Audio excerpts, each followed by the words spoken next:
इस वीकेंड तक ईरान पर अटैक हो जाएगा। अमेरिकन फोर्सेस तैयार बैठी हुई हैं और फिर शुरू हो जाएगी एक नई जंग। CNN और CBS की कई रिपोर्ट्स में ये बात कही गई है। हालांकि प्रेसिडेंट डोनाल्ड ट्रंप ने अभी तक फाइनल डिसीजन नहीं लिया है कि वो तेहरान के खिलाफ आर्म्ड कन्फ्रंटेशन ऑथराइज करेंगे या फिर नहीं। ये डेवलपमेंट उस वक्त सामने आई है जब मिडिल ईस्ट में मैसिव US मिलिट्री बिल्डअप हो चुका है।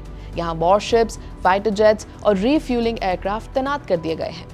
इससे एक पोटेंशियली सस्टेन्ड कैंपेन के लिए ग्राउंड वर्क तैयार हो रहा है। CNN के मुताबिक व्हाइट हाउस को ब्रीफ भी किया गया है कि मिलिट्री वीकेंड तक अटैक के लिए रेडी है, लेकिन ट्रंप ने अभी तक अटैक के लिए हामी नहीं भरी है। पर खतरा तो है, इसके सबूत भी मिल चुके हैं।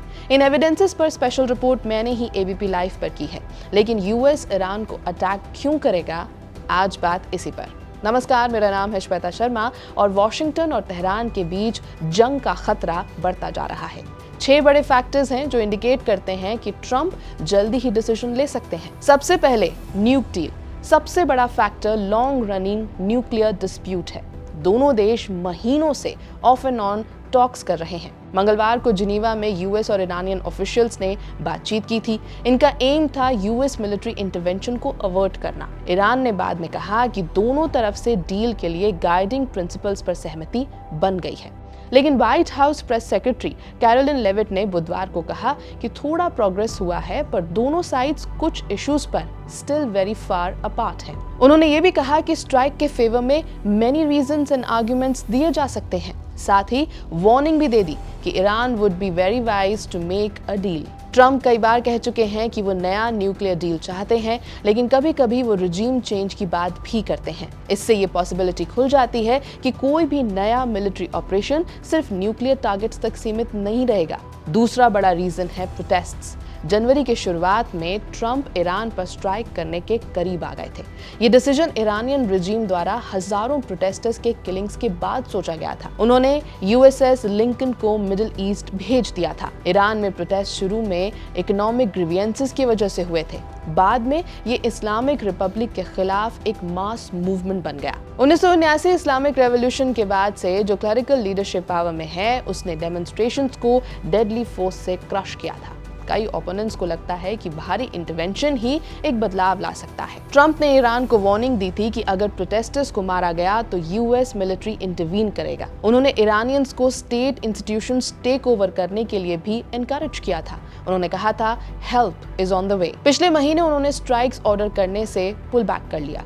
उनका कहना था कि तेहरान ने वॉशिंगटन के प्रेशर में 800 से ज्यादा एग्जीक्यूशंस रोक दी हैं, लेकिन तब से उन्होंने फिर से थ्रेट्स रिन्यू कर दिए हैं। तीसरी वजह है चेकोव्स एयरक्राफ्ट कैरियर। दूसरा एयरक्राफ्ट कैरियर भेजना एक स्ट्रॉन्ग सिग्नल माना जा रहा है। ये इंडिकेट करता है कि अगर डील जल्दी सिक्योर नहीं हुई तो स्ट्राइक हो सकता है। अभी तक डील क्लोज होती हुई नहीं दिख रही है, इसीलिए सिचुएशन टेंस है। इजरायली प्रेशर भी इस अटैक की वजह माना जा रहा है। एक रिपोर्ट के मुताबिक इजरायली सरकार वॉर के लिए रेडी है। ये जनवरी के लिमिटेड स्ट्राइक से काफी आगे जा सकता है। रिपोर्ट के हिसाब से न्यूक्लियर टॉक्स के दौरान भी ट्रंप और Israeli PM Benjamin Netanyahu close coordination में है। दोनों ने ईरान पर नया इकोनॉमिक प्रेशर डालने पर सहमति दे दी है। एक और वजह है, वो वजह है ऑयल यानी कि तेल। करंट ऑयल मार्केट भी एक स्ट्रेटेजिक विंडो देता है। मार्केट्स वेल सप्लाइड हैं, प्राइसेस रिलेटिवली लो हैं, डिमांड ग्रोथ मॉडेस्ट है। ईरान की प्रॉक्सी कैपेबिलिटीज भी रिपोर्टेडली वीक हुई हैं। स्ट्राइक होने पर ऑयल प्राइसेस जंप कर सकते हैं, लेकिन अगर एक्चुअल बैरल्स लॉस नहीं होते या सिर्फ ईरान के एक्सपोर्ट्स डिसरप्ट होते हैं तो प्राइस राइज लिमिटेड हो सकता है। लेकिन सबसे बड़ी वजह है रिजीम का वीक होना।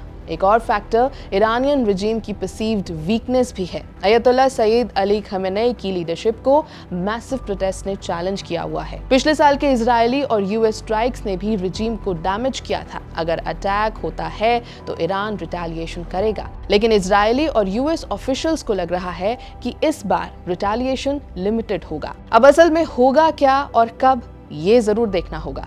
मेरा नाम है श्वेता शर्मा, ये है ABP लाइव।